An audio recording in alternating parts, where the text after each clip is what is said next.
नमस्कार दोस्तों, स्वागत है आपका इस वीडियो में। आज मैं थोड़ा सा बात करना चाहता हूँ कि dkbrains.com है क्या। ये उन सभी लोगों के लिए जो हमारे वेबसाइट को जाकर के पहली बार चेक करेंगे, उनको मैं बताना चाहता हूँ कि एग्जैक्टली पर्पस क्या है। मेरी लाइफ को 3 पार्ट में मैं डिवाइड करता हूँ। एक डॉक्टर आशीष शुक्ला जो अभी हूँ मैं, एक आशीष शुक्ला जो पहले था, और बीच में मोमेंट ऑफ एनलाइटनमेंट आया था, और वो जिस चीज़ से आया था वही मैं दुनिया को देने की कोशिश कर रहा हूँ। कोई गेस कर सकते हैं क्या चीज़? शीर्ष के हिसाब से ज़ेन योगा, स्पिरिचुअलिटी वही ज़ेन योगा। ज़ेन योगा से तो शुरुआत हुई थी। ज़ेन योगा एक किताब है, जब वो मुझे मिली थी तो पहली बार मेरा आउटलुक जो आउटगोइंग था, बाहर की तरफ था, वो इनवर्ड हो गया, अंदर की तरफ हो गया।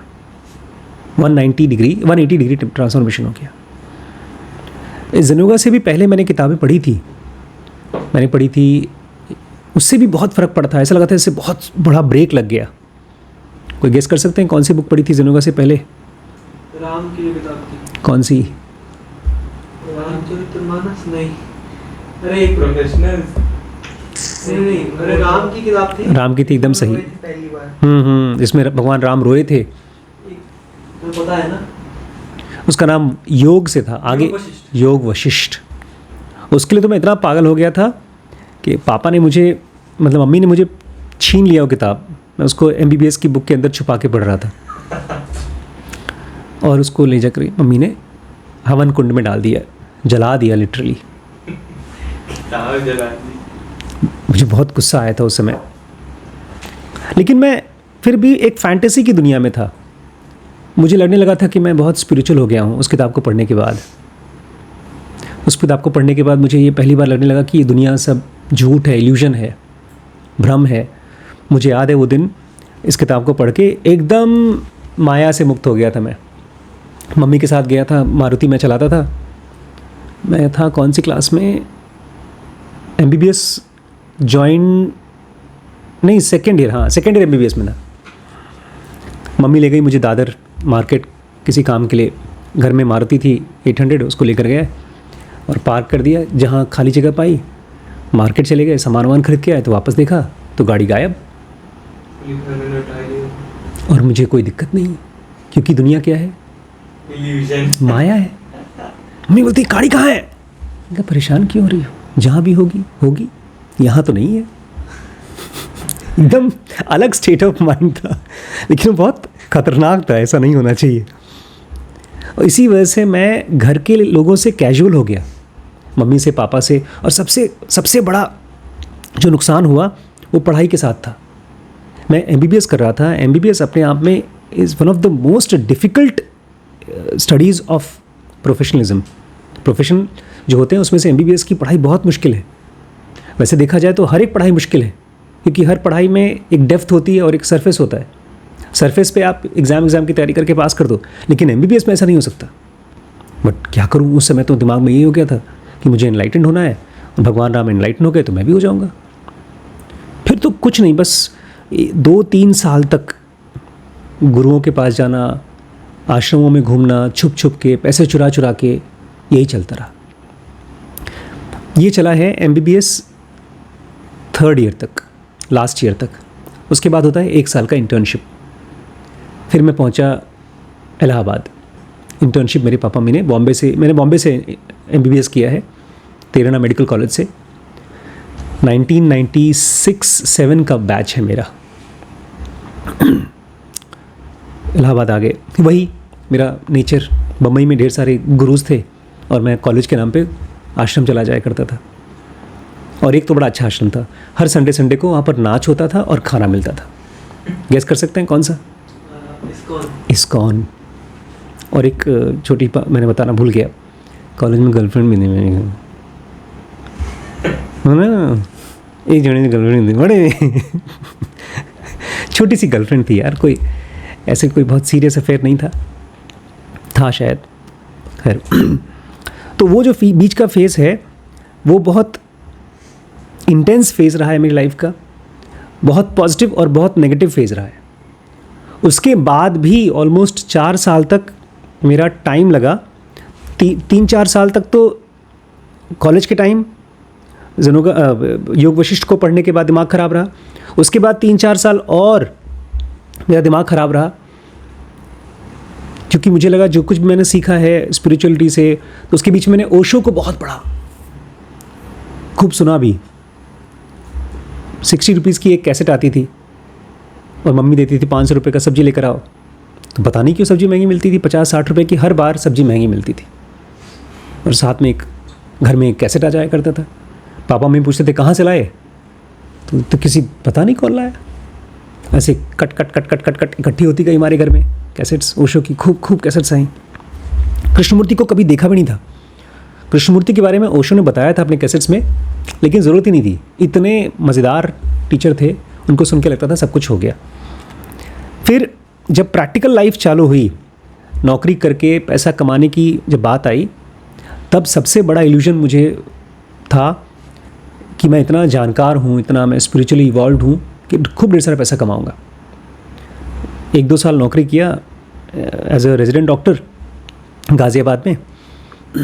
फिर अपने दोस्तों के साथ मैं उनको मिला था कृष्णमूर्ति फाउंडेशन राजघाट बनारस में, उनके साथ मिलकर के ये हुआ कि एक स्कूल खोलेंगे और फटाफट स्कूल बड़ा हो जाएगा।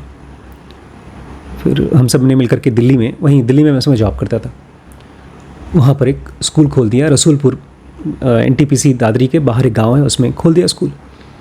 1 साल हो गया, बड़े जोश के साथ में। जैसे क्रांतिकारी नहीं होते, गरीब रहते हैं, सब कुछ दे देते हैं, फिर भी मन से काम करते हैं, ऐसा हम लोग कर रहे थे। 1 साल 2 साल किया। हमसे इम्प्रेस्ड होकर के कुछ पढ़े लिखे लोग, एक IAS ऑफिसर हैं महाजन अंकल, एक बिजनेसमैन थे दिनेश अग्रवाल, और एक विजय छाबड़ा जी से जान पहचान हुई जो कृष्णमूर्ति फाउंडेशन के ट्रस्टी थे। इन लोगों ने आकर हमारे काम को देखा, बड़े इम्प्रेस्ड हुए। तो दिनेश अग्रवाल हमको लेकर गए अपने फरीदाबाद में। उनका एक बहुत बड़ा प्लॉट है, ऑलमोस्ट 10,000 एकड़ का, 10,000 एकड़ का प्लॉट। अपनी सफारी कार में लेकर और दिखाया, घुमाया फिराया। उनके पास रिजॉर्ट, एक वो था, रेस्टोरेंट था, और बहुत बड़े बिजनेसमैन थे। और उन्होंने हमारे टीम को, हम थे, हमारे एक फ्रेंड थे आदित्य, आनंद, और भी लोग थे, बट हम 3 सीनियर्स थे। हम लोगों को 2 पार्ट में डिवाइड कर दिया, और एक स्कूल उन्होंने फरीदाबाद में खुलवाया और एक स्कूल हमारा यहाँ चल रहा था। उस समय तो लग रहा था कि बहुत अच्छी चीज़ हो रही है, बहुत ही बड़ी, हमारे साथ बहुत बड़ी चीज़ हो रही है। हमारे एक के बाद 2 ब्रांचेस खुल गई हैं, लेकिन वो हमारी लाइफ का one of the biggest mistake था। उसके 2 साल बाद वो दोनों स्कूल डाउनफॉल होकर के अब दोनों स्कूल बंद हो गए। हमारा स्कूल तो बंद हो ही गया, रसूलपुर का, खर्चा बहुत हो रहा था, क्योंकि जो लोग स्कूल चला रहे थे वो, मैं एक MBBS डॉक्टर, मेरे पास कोई एजुकेशन का एक्सपीरियंस नहीं, नंबर 1। आनंद जी जो B.Ed कर रहे थे, B.Ed उन्होंने किया बाद में, खर्चा ज़्यादा नहीं हो रहा था, पैसा ही नहीं आ रहा था। गांव में अगर आप स्कूल खोलते हैं 100 रुपये पर मंथ चार्ज करते हैं, 100 बच्चे पढ़ रहे हैं तो 10,000 रुपये आते हैं। 10,000 रुपये एक आदमी की सैलरी नहीं होती। और हम लोग 5-6 लोग मिलकर के वहाँ पर टीचर का काम करते थे, स्कूल का किराया देते थे, और उसी में से 20-30% बच्चे ऐसे थे जो फीस देते ही नहीं थे, जा जाके उनके घर पे वसूली करनी पड़ती थी। और ठीक ऐसे ही एक और स्कूल खुल गया। तो हम लोग बिना किसी पैसे के बस खुश हो रहे थे कि हम ढेर सारा पैसा कमा रहे हैं। ये बड़ा ब्लंडर था हमारा, और ब्लंडर इसलिए था बिकॉज मुझे नहीं पता था कि किसी भी काम को करने के लिए एक चीज़ है जो बहुत इंपॉर्टेंट है, उसके बिना वो नहीं हो सकता। कोई गेस क्या? एजुकेशन तो स्कूल से मिलता है, लेकिन एजुकेशन क्या देने की कोशिश करती है हमको? नॉलेज। ये मुझे तब पता चला जब आई ज़ेनोगा। इसलिए मेरी लाइफ में ज़ेनोगा बाहर से अंदर की तरफ ट्रांसफॉर्मेटिव बुक है। उसने मुझे पहली बार ये बता दिया कि बॉस, अगर दुनिया में कहीं गलती है, कमी है, तो तुम्हारे ही अंदर है, उसको ठीक करो। अज्ञान तुम्हारे अंदर है। अगर तुम्हारा बिजनेस नहीं बड़ा हो रहा है, तुम्हारा प्रोफेशन ठीक नहीं हो रहा है, तुम्हारे पेरेंट्स के साथ, तुम्हारे फ्रेंड्स के साथ, या जहाँ कहीं पर भी कुछ भी नहीं कर पा रहे हो, उसका कारण कोई और नहीं है। उसके पहले हमेशा ये लगता था कि पापा भी नहीं करने दे रहे हैं, मेरे अंदर बहुत पोटेंशियल है। उसके बाद फिर ऐसा लगा जैसे कि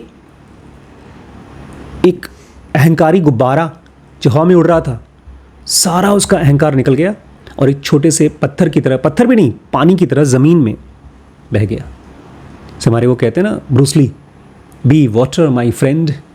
क्यों कहते हैं वाटर? अटकता नहीं है। सबसे लोएस्ट लेवल पे जाओ, अपने अहंकार को ऐसा कर दो कि लोगों के पैर के नीचे भी जाना पड़े तो जाओ।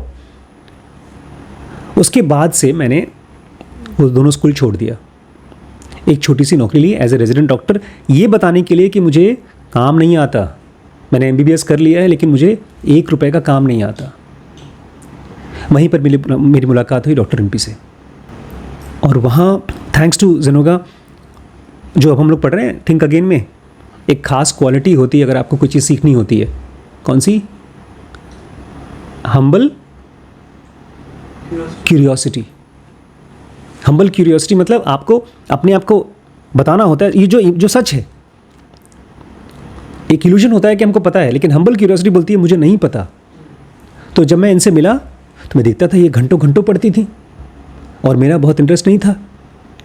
इनके साथ धीमे धीमे रहते रहते मुझे लगने लगा कि नहीं, मैं भी पढ़ सकता हूँ। तो फिर मैं MD करने गया। हम लोग चले गए थे यूक्रेन, वहाँ से हमने दोनों ने MD कंप्लीट की। मैंने पहले ज्वाइन कर लिया था, रिम्पी ने बाद में, और MD करने के जस्ट पहले ही हम दोनों ने शादी भी कर ली थी। अगर ज़ेनोगा मेरी लाइफ में नहीं आती तो बहुत बार ऐसे फेजेस आते रिम्पी के साथ मेरा, जिसमें हमारी खूब लड़ाइयाँ होती। लेकिन चूंकि मुझे ये क्लियर हो गया था कि अगर मेरी बहस होती है, फाइट होती है, रिलेशनशिप ख़राब होता है, तो रीज़न क्या है? मैं। और लैक ऑफ नॉलेज। नॉलेज तो एक होता है आपने किताब पढ़ ली, आपको पता है, उससे भी खतरनाक होता है lack of awareness of something. जैसे आज मैं बताऊं, आज हम लोग वॉक कर रहे थे और मैंने पूछा डॉक्टर रिम्पी से, यार रिम्पी, एक पेशेंट के बारे में बात करनी है।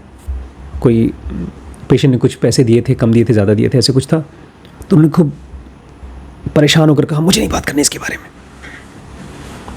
वो पॉइंट ऐसा था कि मेरे अंदर का ईगो को बहुत ज़ोरों से चोट लगा कि मैं तो काम की चीज़ करना चाहता हूँ, बात करना चाहता हूँ, और ये बोल रही है मुझे नहीं बात करना। बट उसके साथ ही साथ नॉलेज तो था। नॉलेज तो बोलता अरे बहस करता, ये काम की चीज़ बात कर रहे हैं। लेकिन अवेयरनेस था कि इस समय रिम्पी परेशान है तो मुझे साइलेंट होना चाहिए। ये चीज़ जब मुझे ज़ेनोगा से खाली थियरी नहीं मिली, प्रैक्टिकल मिला। मुझे पहली बार ये समझ में आया कि जैसे हाथ पैर मसल्स काम कर करके डेवलप होते हैं, ऐसे ही माइंड कुछ करके, जैसे आप मुझसे पूछ रहे थे ना कि मैं जा रहा हूँ अपने फ्रेंड्स के साथ में बह जाऊँगा, बिल्कुल होगा, लेकिन तब नहीं होगा जब हम अपने माइंड के साथ कुछ कर रहे हैं। मुझे पहली बार एहसास हुआ कि जो बुक्स होती हैं वो एक तरह से मेंटल एक्सरसाइज की इंस्ट्रूमेंट्स होती, एक तरह से जिम है। हमारे पास लखीमपुर का सबसे बड़ा मेंटल जिम है, और हर रोज़ हमने अभी कल कौन सी किताब मंगाई, the beginning of infinity, David Deutsche. First chapter का फर्स्ट पेज पढ़ा, ऐसा लगा जैसे कि स्वर्ग में पहुंच गया हूँ। अरे उसको तो मैं पढ़ूंगा आप लोगों के साथ, एक एक पेज पढ़ूंगा।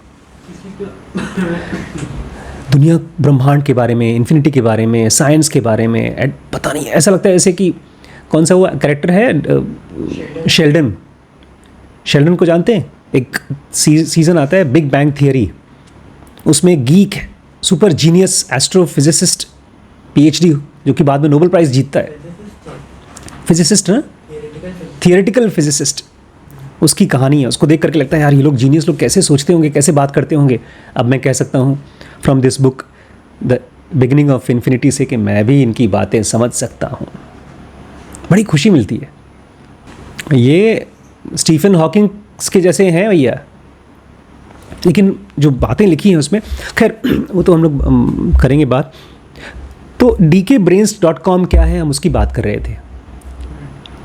dkbrains.com मेरी खाली पसंद नहीं, मैंने पिछले 10 सालों में एक चीज़ सीखी है, किताबें चुनना। जैसे कोई हम लोग पढ़े थे ना मारीवाला के बारे में, हर्ष मारीवाला, तो उनकी तेल की कंपनी थी, मसाले की कंपनी थी। तो ये लोग अच्छा नारियल, अच्छा तेल, इसको समझना पहचानना जानते थे, एक क्वालिटी कॉन्शियस थे।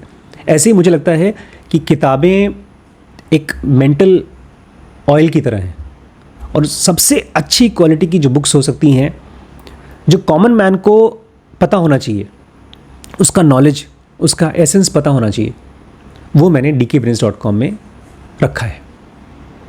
उसमें एक सेक्शन है स्पिरिचुअलिटी का, एक सेक्शन है बिजनेस का, और एक सेक्शन है, बल्कि मैं सोच रहा हूँ उसको 4 पार्ट में मैंने डिवाइड किया था, spirituality, business and decision making. अभी इसको अपडेट करना है। फ़िलहाल तो उसमें जो जो किताबें मुझे लगता है कि मेरी लाइफ को एकदम टॉर्च की तरह दिखाती हैं, वो बुक्स मैंने उसमें पढ़ करके एक्सप्लेन की है, उस पर कमेंट्री डाली है। अब अगर आप मुझसे पूछें ना कि किसको ये वीडियोस देखना चाहिए, किसको ये कोर्सेज ज्वाइन करना चाहिए, एवरी सिंगल पर्सन। क्योंकि मेरे 15 साल के स्कूलिंग में, 5 साल की MBBS में, 3 साल की MD में, कहीं पर भी किसी ने ये नहीं सिखाया कि कैसे माइंड काम करता है। वो मैंने स्पिरिचुअलिटी में सीखा है। और उसके बाद इस 15, 5 और 3 साल में किसी ने नहीं बताया कि कैसे आपको फाइनेंशियली फ्री होना चाहिए, कैसे आप पैसे कमा सकते हैं। इस पिछले 15, 5 और 3 साल में किसी ने ये नहीं बताया कि कहाँ कहाँ पर आपको इन्वेस्ट नहीं करना चाहिए। क्योंकि बहुत से ऐसे मौके आए जहाँ पर मेरी फैमिली में पापा ने, चाचाओं ने और बहुत से लोगों ने गलत इन्वेस्टमेंट किए।